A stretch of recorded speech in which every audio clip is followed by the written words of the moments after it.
Ya Nabi salam alaika, Ya Rasul salam alaika, Ya Habib salam alaika, salawatullah alaika. Ya Nabi salam alaika, Ya Rasul salam alaika, Ya Habib salam alaika.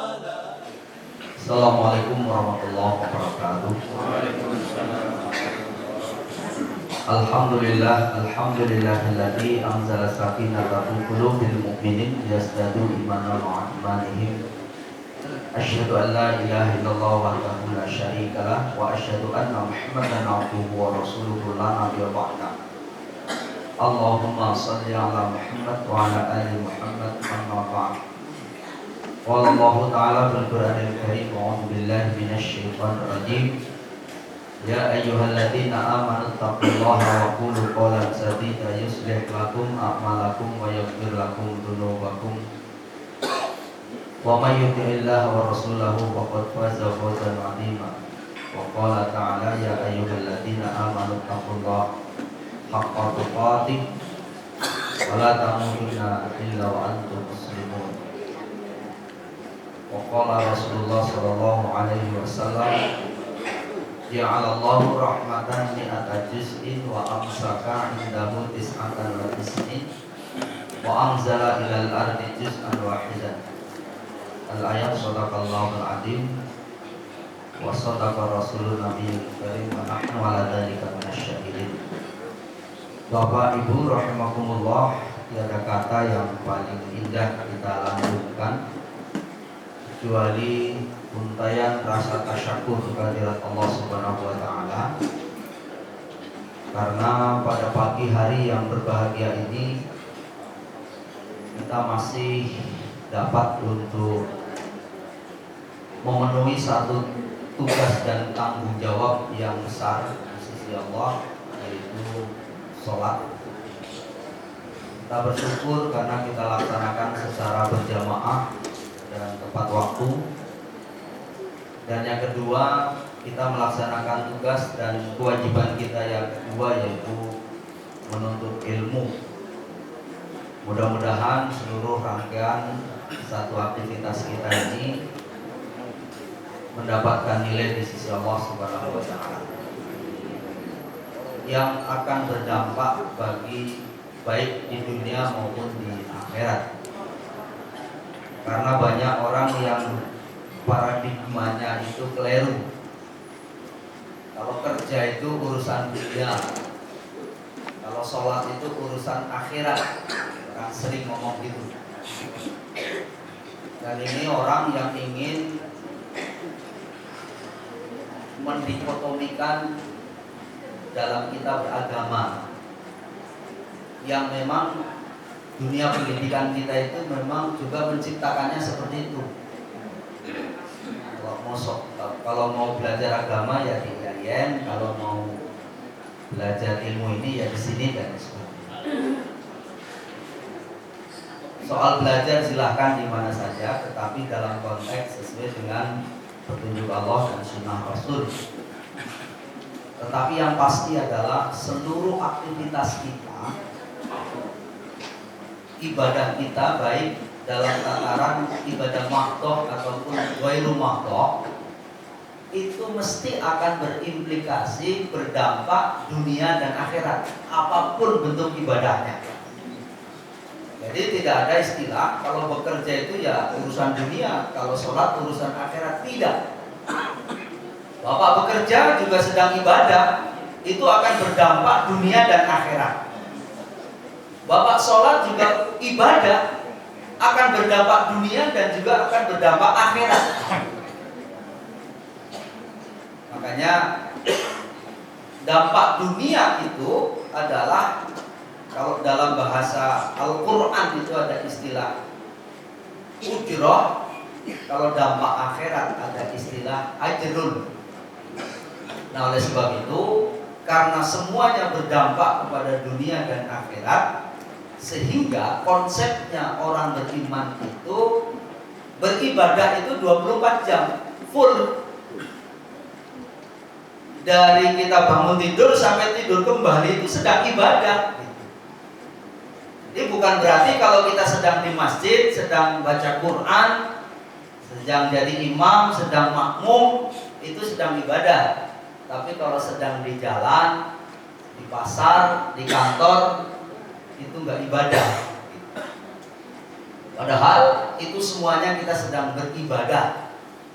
Hanya saja memang ibadahnya mahdoh atau ghairu mahdoh, itu yang mesti nanti kita akan pahami. Ibadah mahdoh adalah ibadah yang sudah ditetapkan cara, jumlah, waktunya. Tapi kalau ibadah ghairu mahdoh itu adalah ibadah yang dalam rangka untuk taqarrub ilallah, mendekatkan diri kita kepada Allah. Apapun bentuk aktivitas kita yang memang tidak ditentukan dan ditetapkan cara, waktu, dan jumlah, terserah kita. Nah, sholat misalnya itu ibadah mahdoh karena sudah ditetapkan. Caranya sudah ditetapkan, bagaimana takbir, bagaimana bacaannya, jumlahnya sudah ditentukan. Sholat subuh ya 2 rakaat.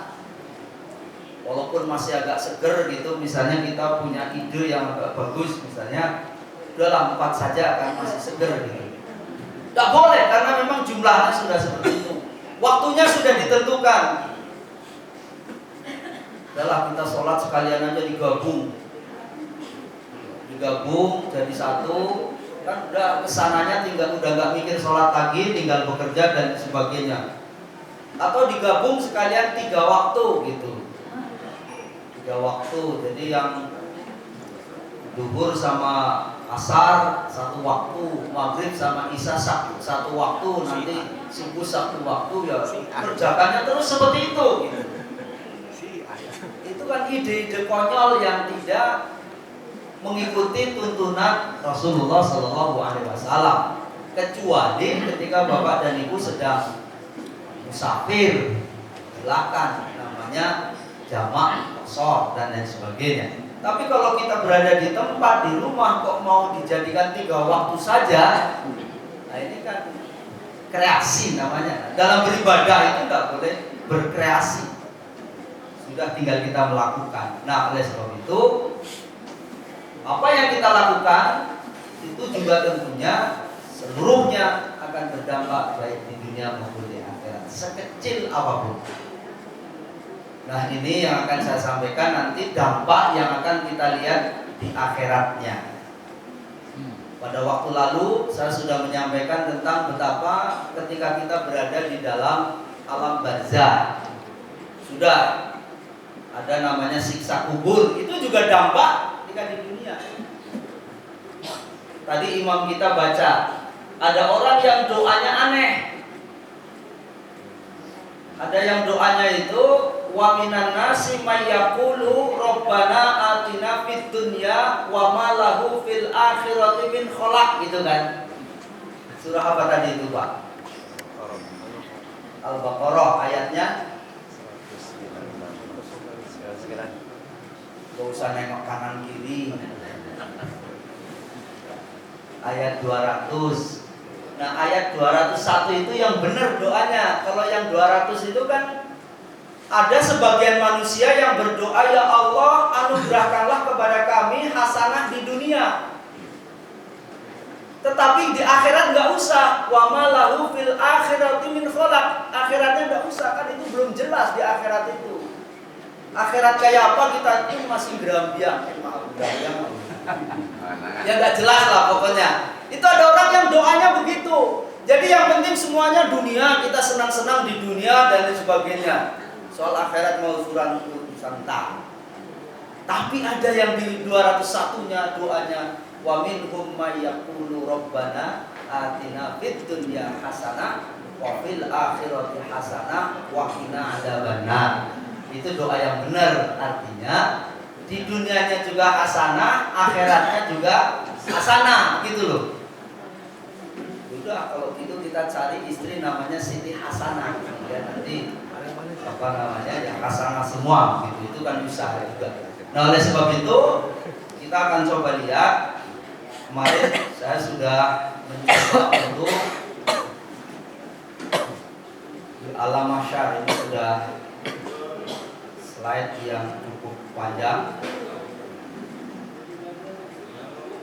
ya, tapi biar nggak terburu-buru gitu ya. Alam masyar ini sudah sehingga saya kemarin sampai sini. Baik. Nah, kita akan sampai di sini. Ya. Bagaimana nanti keadaan di manusia di alam mahsyar? Di alam mahsyar itu ada 3 kategori kata Rasul. Jadi nanti ada orang yang tanpa hisab, nggak pakai dihitung. Pokoknya besok begitu sampai sana ya langsung masuk surga gitu. Nggak pakai dihitung lagi, tanpa hisab. Itu ada 4 kelompok dalam Al-Quran itu kan. Yang pertama adalah minan nabiyyin, nabi dan rasul. Makanya ada orang yang punya ide agar masuk surga langsung, ya ngaku jadi nabi dan rasul. Seperti Ahmad Musaddiq dan lain sebagainya. Tapi dia langsung juga, tapi bablas neng rokok gitu. Karena dia ngaku nabi. Karena kan nabi sudah nggak ada lagi setelah ini. Kalau ada orang atau kelompok satu komunitas yang punya nabi baru, jelas itu udah nggak benar. Terus yang kedua,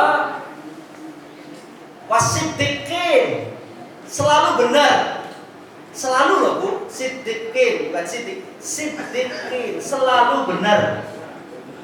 Bisa nggak pak? Dino mesti ada yang kok. Melomboni itu sudah menjadi konsumsi biasa gitu kan. Ini ya soal tipu-tipu itu biasa gitu kan. Yang ketiga adalah syuhada, orang-orang yang mati syahid. Dan yang keempat kata Al-Quran sholihin. Nah, sholih mana sholihin?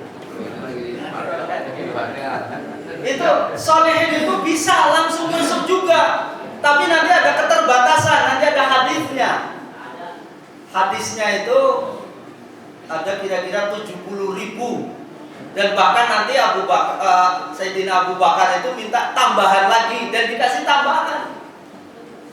Nah ini sholihin, orang-orang sholih itu yang tanpa hisab. Siapa kriterianya? Nanti akan kita lihat. Yang tanpa hisab. Tapi nanti ada yang dihisab tapi ringan hisabnya, hitung-hitungannya itu ringan. Karena permasalahan di dunia itu ya dia coba sudah banyak yang dia usahakan selesai. Nah, tapi nanti ada orang yang dihisab sangat berat. Dihisab yang berat ini kenapa dan sebagainya. Kita lihat. Nah, perlu diketahui dalam konteks hisab dan lain sebagainya, maka tidak mungkin ada orang yang mengelak dari apapun yang dilakukan karena Allah sudah menyiapkan saksinya. Allah sudah menyiapkan saksinya. Para saksi ya, di dalam Al-Quran sudah dijelaskan di surah 17 ayat 36. Itu mata itu jadi saksi pak. Makanya wala taqfu ma laisa laka bihi ilmun inna sam'a wal absara wal afidah gitu kan. Nah di sini ada pendengaran, ada mata itu ya. Mata ini nanti menjadi saksi. Dan yang menjadi saksi itu sebelum bicara tentang saksi, kalau bahasa lainnya sebetulnya ini sebagai CCTV pak, ini CCTV kita. Yang dimaksud CCTV itu manusia dari lahir sampai nanti meninggal itu sudah langsung dipancarkan CCTV-nya. Jadi tidak bisa mengelak sedikit pun gitu. Kalau nanti ada yang mencoba mengelak, nah baru nanti saksinya akan bicara. Mata juga akan bicara, telinga akan bicara, bahkan tangan akan bicara, kaki juga akan bicara. Kaki ini di surah 36 ayat 65 jelas. Al-yawma nahtimu ala afwahihim wa tukallimuna aydihim wa tashhadu arjuluhum bima kanu yaksibun. Al-yawma nahtimu ala afwahihim, pada hari nanti di yaumil akhir mulut-mulut mereka itu dikunci. Wa tukallimuna aydihim, kedua tangan mereka itu berbicara. Wa tashhadu arjuluhum, nah di situ. Maka kaki mereka itu menjadi saksi. Pertanyaan kita, kenapa kaki juga menjadi saksi, Bu? Karena kemanapun Bapak Ibu pergi itu mesti kaki nganterin. Kalau kaki nggak mau nganterin ya nggak jadi. Karena kaki yang nganterin nanti dia menjadi saksi. Bahkan bumi pun menjadi saksi. Yauma idzin tuhadditsu akhbaraha. Pada hari nanti di surah 99 ayat 4 ya, bumi akan menceritakan, ya, yauma idzin tuhaddisu haddatsa yuhaddisu, itu artinya menceritakan apa yang dilakukan oleh manusia, yang dilakukan di atas bumi ini. Yauma idzin tuhaddisu akhbaraha, akan memberikan berita-beritanya. Ketika dia berperilaku di mukanya, di atasnya, maka akan disampaikan kepada Allah. Termasuk hari ini kita duduk di atas bumi ini, di masjid ini, itu besok juga akan dilaporkan bahwa si fulan pada jam sekian sampai jam sekian duduk seperti ini. Tetapi di sisi lain, di luar sana banyak orang yang mungkin melakukan maksiat juga akan dilaporkan. Makanya setelah turun ayat ini, Rasulullah memerintahkan kepada sahabatnya ketika selesai sholat wajib, yang di situ ada sholatnya namanya rawatib, ba'diyah, ya, ba'diyah setelah sholat wajib kita itu, Rasul menganjurkan untuk pindah tempat, mau ke belakang, mau ke depan, mau ke kanan, mau ke kiri, itu diperintahkan. Maka ditanya oleh sahabatnya, Rasul, kenapa kok pakai pindah tempat? Tadi saya baru menerima ayat yang Allah memerintahkan seperti itu, karena ketika nanti saya berbuat baik di atasnya itu akan disaksikan. Sehingga kalau saya berbuat baik agar bumi ini banyak yang menyaksikan, maka saya pindah. Jadi yang kedua, kenapa Rasul? Karena untuk membedakan sholat sunnah dan sholat wajib, begitu. Pindah tempat karena ngikuti Rasul. Bukan pindah tempat karena sebel sama kanan kirinya, bukan itu. Tapi pindah tempat karena mengikuti Rasul, itu akan mendapatkan nilai. Dan ini nanti karena akan menjadi saksi. Bahkan hati kita akan menjadi saksi, kulit kita juga akan menjadi saksi. Pendek kata, tidak ada satupun perilaku yang disembunyikan. Karena hati yang menjadi saksi, ini yang urusan hati.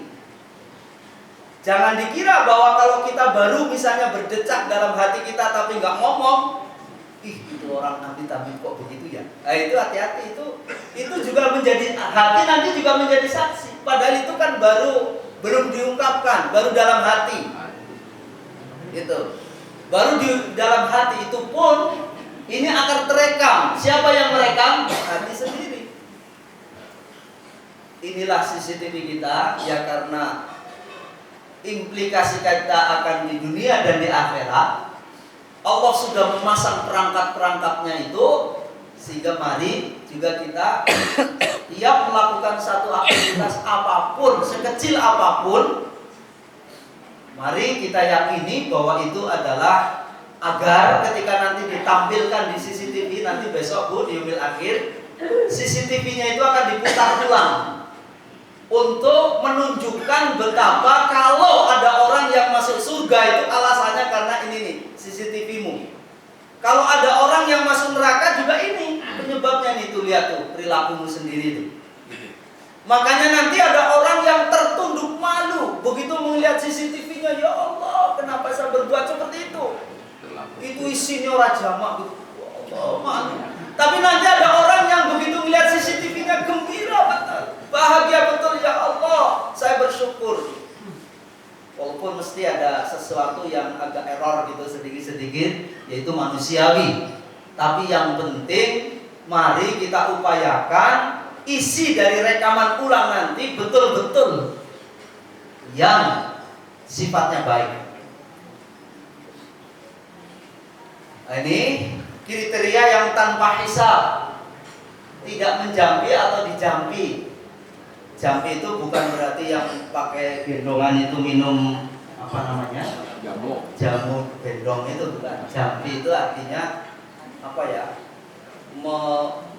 Ketika orang akan memberikan kesembuhan tetapi pakai kalimat-kalimat yang itu tidak dituntun oleh Al-Quran dan As-Sunnah. Tidak percaya kepada khurafat.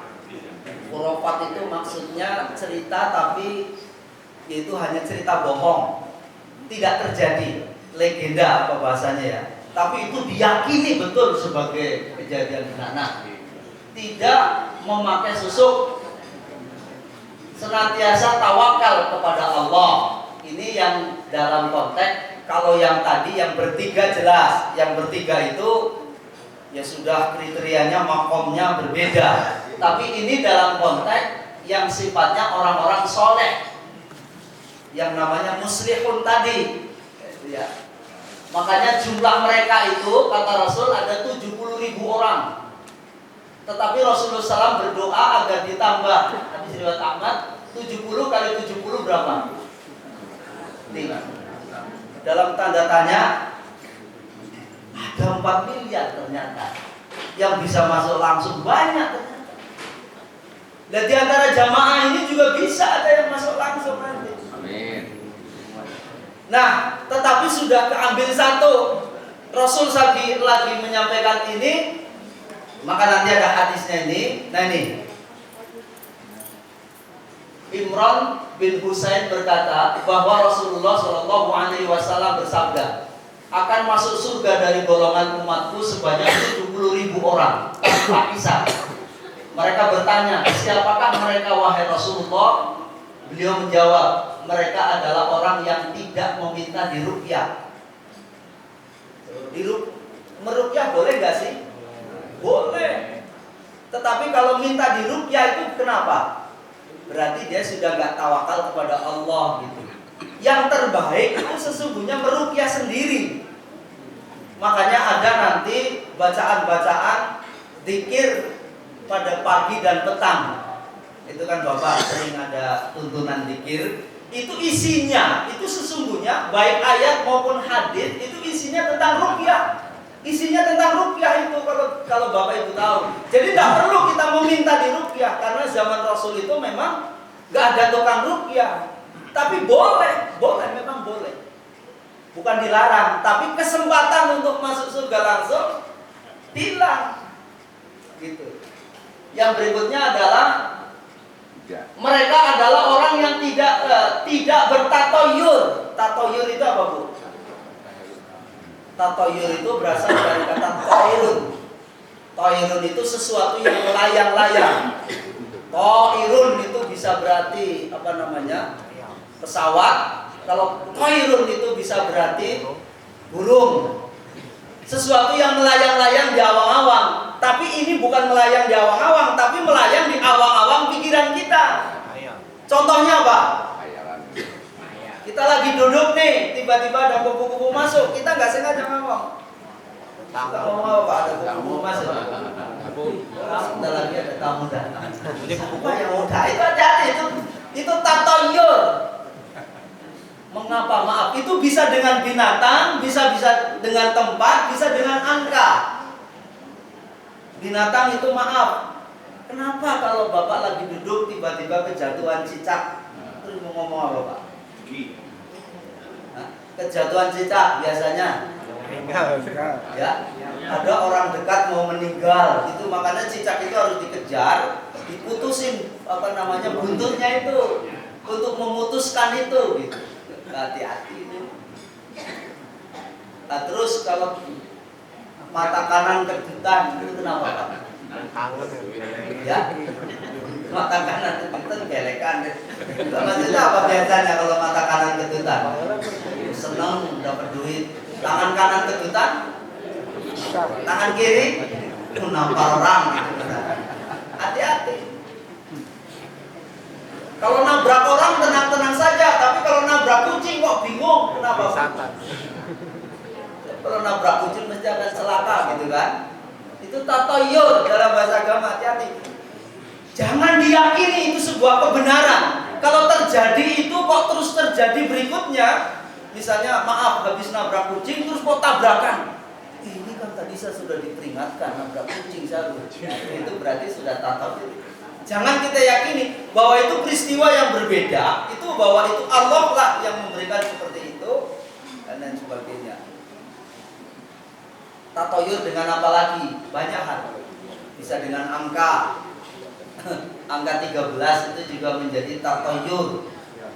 Ya, hari bisa Bu. Makanya orang kampung itu kalau mau pergi hari Selasa dan Sabtu itu mikir-mikir. Nah, mudah-mudahan kita tidak bertatoyur dan tidak melakukan memakai susuk. Tidak memakai susuk.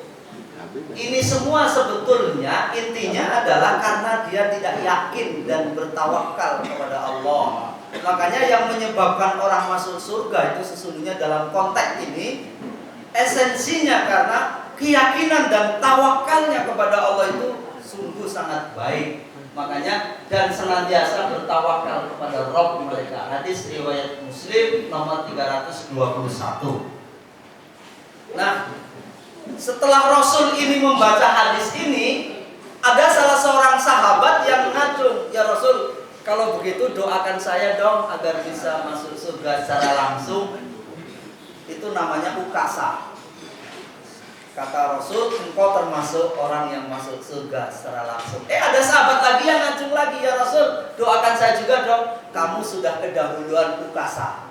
Gitu. Jadi kalau ibu bapak ngacung hari ini misalnya, "Tolong ya Rasul, saya doakan langsung," udah ketutup. Ya, tinggal bagaimana usaha kita. Nah, seperti itu. Nah, ini lagi Abu Bakar As-Siddiq berkata, Rasulullah Shallallahu Alaihi Wasallam bersabda, "Aku diberi 70.000 orang. Mereka semua masuk surga tanpa hisab. Wajah mereka bagaikan rembulan di malam bulan purnama, dan hati mereka di atas hati satu orang. Kemudian aku memohon tambahan dari Rabbku, maka dia menambahkan pada setiap orang 70.000 orang." Jadi berapa Pak? 70.000 kali 70.000 berapa? Ya banyak kok Pak, sakit banget. 70.000 orang. Abu Bakar berkata, lalu aku melihat bahwa itu datang pada penduduk desa dan mengenai pinggiran lembah-lembah itu.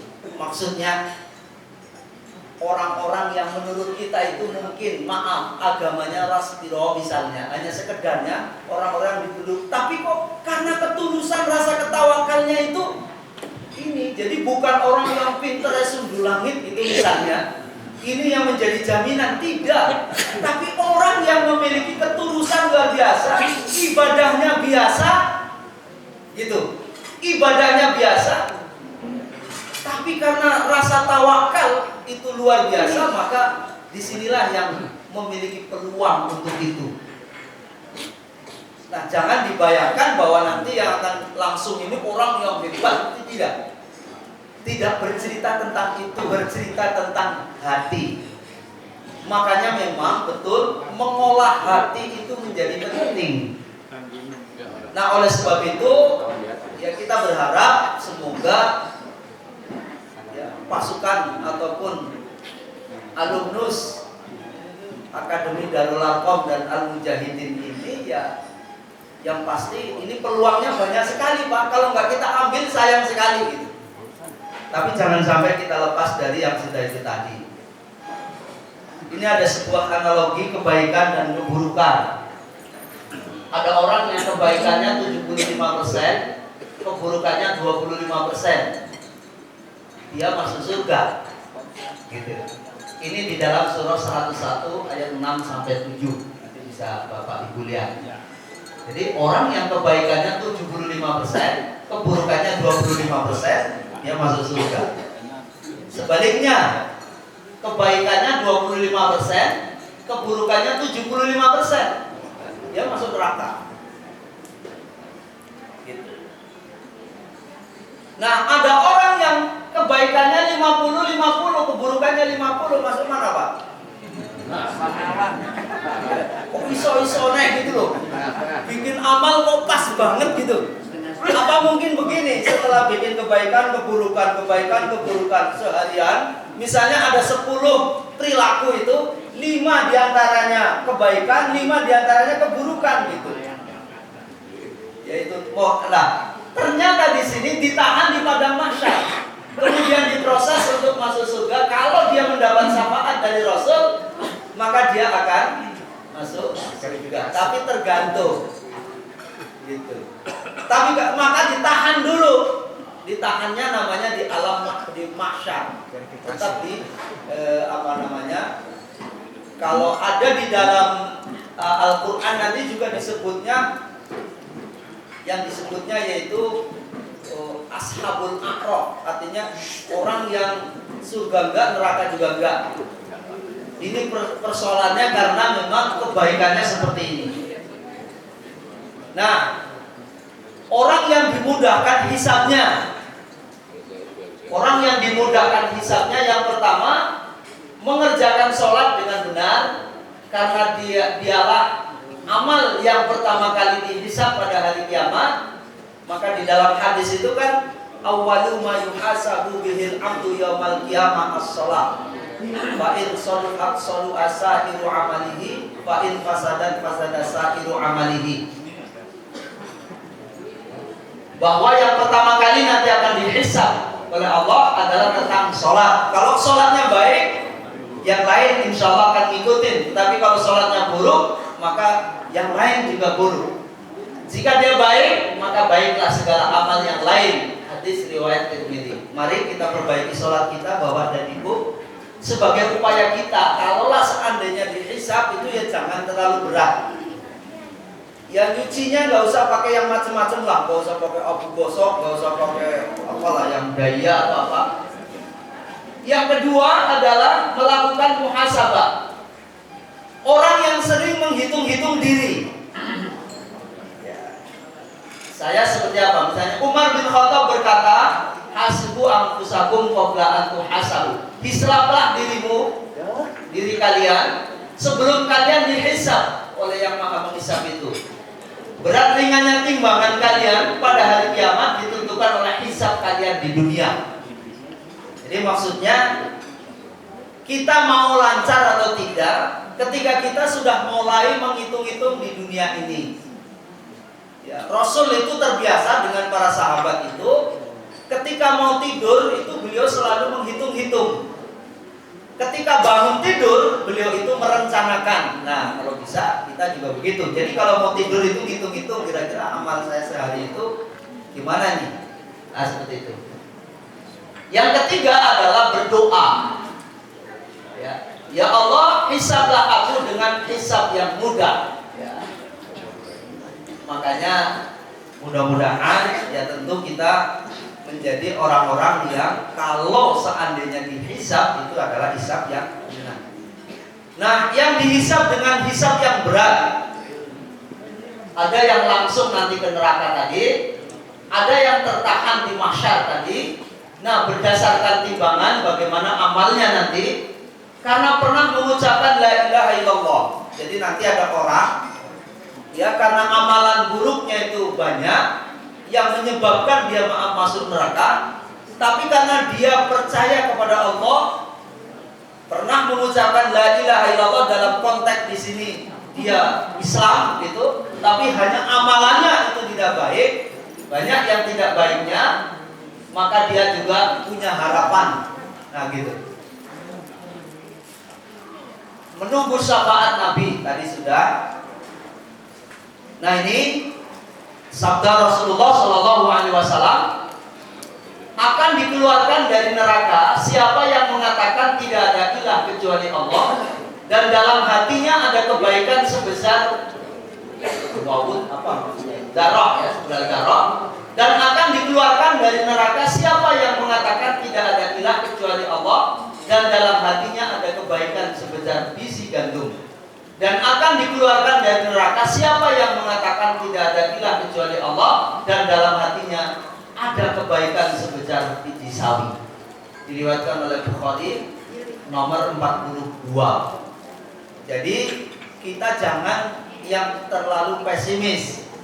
Maksudnya udahlah nanti juga mesti masuk surga, orang kita juga udah baca la ilaha illallah. Tapi perilaku kita biarin saja. Jangan terlalu nekat seperti itu, karena nanti kita berharap kalau lagi hisab kita pun tetap langsung ke surga. Syukur-syukur tidak dihisab gitu. Ya, kita kan nggak punya jaminan.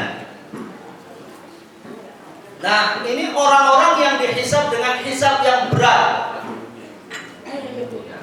Yang pertama karena berzina. Jadi hampir keseluruhan ini memang melakukan dosa besar.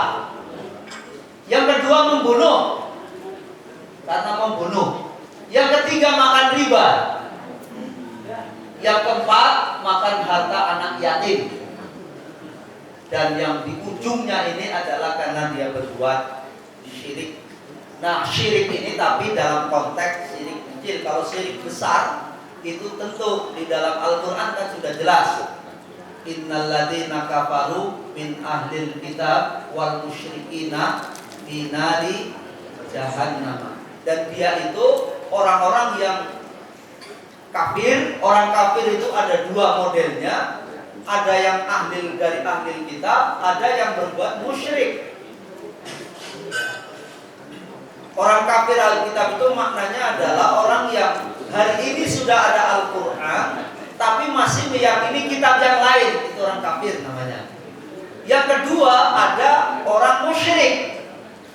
Ini bisa dari mana saja. Bisa dari ahli kitab, jadi juga bisa dari orang-orang Islam. Ketika dia berbuat musyrik, maka ini akan berat.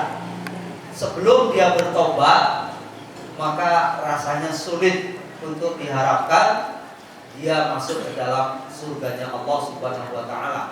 Makanya di dalam Al-Qur'an Allah berfirman, "Innallaha la yaghfiru ayyushraka bihi wa yaghfiru ma duna dzalika liman yasha." Jadi Allah tidak akan mengampuni dosa-dosa ya, kecuali yaitu dosa-dosa syirik. Kalau dia misalnya melakukan dosa besar, itu masih diampuni, tapi dengan catatan hisabnya ini adalah sungguh sangat berat. Perhitungannya itu dalam tanda kutip yang jelimet sekali. Nah, oleh sebab itu, mari kita mencoba untuk menghindarkan ini. Insya Allah yang berada di masjid ini tidak ada lah. Yang dikategorikan di sini itu nggak ada. Syukur-syukur ya bisa langsung gitu ya, bisa langsung. Nah, pertanyaan kita kemudian adalah setelah kita mendengarkan penjelasan-penjelasan dari ayat, dari hadis dan lain sebagainya, apa yang telah, sedang dan akan kita persiapkan untuk menghadapi itu semua. Maka di dalam Al-Quran sebetulnya persiapannya itu sederhana. Illal ladzina amanu wa amilus sholihah. Udah itu aja. Cuma dua, Pak. Pertahankan iman dan beramal soleh. Gampang kan, Pak? Gampang. Tapi rinciannya sing angel gitu loh. Nah, oleh sebab itu mari semua kita akan menjadi seperti ini. Ya. Kita akan melangkah menuju perjalanan yang ini sudah menjadi proses dalam kehidupan kita. Tidak ada satupun manusia di muka bumi ini yang mengelaknya. Harus terus berjalan ke depan, tidak bisa mundur sedikit pun. Termasuk ajal kita pun tidak bisa dimajukan, tidak bisa dimundurkan pada waktu dan tempat yang sudah ditetapkan oleh Allah Subhanahu wa taala, sehingga tidak ada kata lain, mari kita mempersiapkan diri kita. Banyak orang yang sering memikirkan orang lain, tapi kadang-kadang tidak memikirkan diri kita. kita. Mudah-mudahan kita punya kesempatan untuk ya ayyuhalladzina amanu khulu fis-silmi kafah. Jadi kuncinya adalah mari kita berislam secara sungguh-sungguh. Berislam secara sungguh-sungguh. Jangan sekali-kali wala tattabi'u khutuwatis syaitan. Jangan mudah terprovokasi dan terayu oleh godaan setan. Ya, karena memang innahu lakum aduwwum mubin. Ya tetap sudahlah, setan jadikan dia adalah musuh kita. Sebaik apapun musuh, tetap dia akan menjerumuskan musuhnya. Mudah-mudahan apa yang saya sampaikan ini memberikan tambahan pencerahan. Ya saya kira Bapak dan Ibu sudah pernah dan sering mendengar, tetapi paling tidak kalau didengar oleh Bapak kembali, paling tidak minimal untuk mengingatkan, sehingga hidup kita akan semakin hati-hati. Perlu diketahui Bapak dan Ibu, tadi saya di awal di mukadimah itu membacakan hadis yang diriwayatkan oleh Muslim.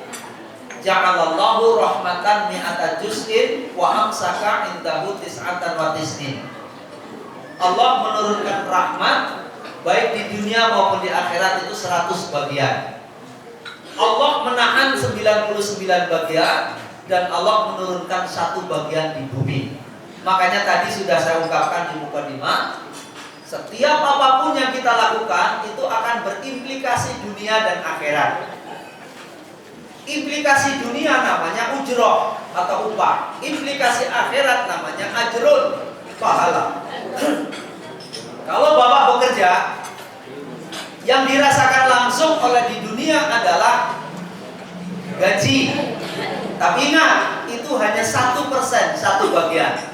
Tapi di balik gaji itu, karena bekerjanya benar, bertanggung jawab, amanah, jujur, maka dia akan mendapatkan yang 99 nanti. Ketika kita sholat, ketika kita saum juga akan berdampak dan berimplikasi di dunia. Apa implikasinya? Akhlaknya baik, hidupnya tenang dan tentram, badannya sehat. Makanya kalau orang sholatnya benar, ya saya pernah ngasih buku. Buku itu kecil, bukunya kecil. Judulnya Senam Perkasa. Senam Perkasa. Tapi maksudnya adalah agar fisiknya baik, ya, spiritualnya baik, akalnya baik, fisiknya baik, gitu. Di dalam diri kita baik. Itu hanya 10 gerakan dari orang seperti ketika kayak orang takbir itu sampai nanti dengan duduk akhir. Dikerjakan bisa sendiri, kira-kira hanya 15 sampai 20 menit, dan itu dilakukan kira-kira yang baik itu 1 pekan 3 kali.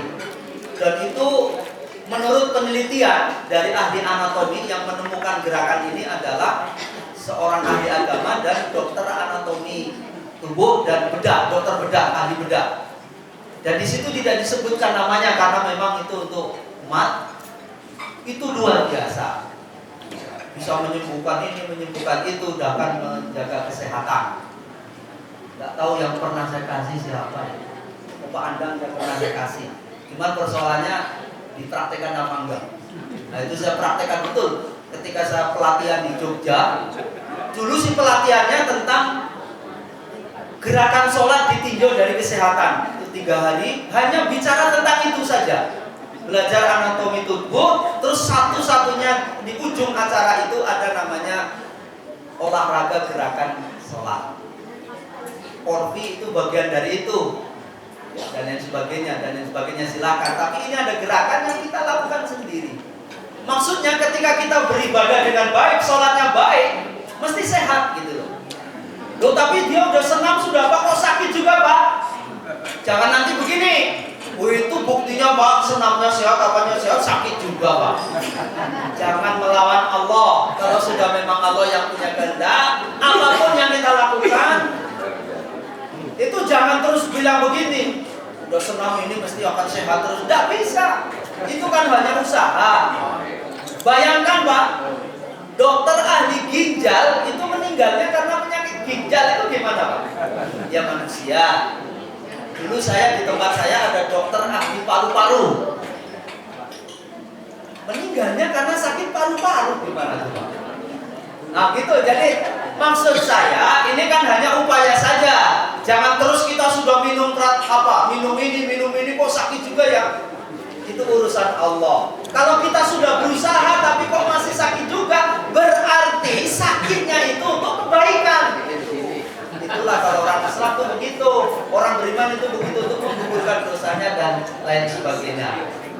Nanti sewaktu-waktu kalau memang dikehendaki, kita gerakan itu kita praktekkan. Nanti tinggal dipraktekannya di rumahnya masing-masing, sederhana gerakannya itu. Dan itu sangat enak, dari ujung sampai ujung kaki itu bergerak semua. Ya. Contohnya kita belum lihat contohnya.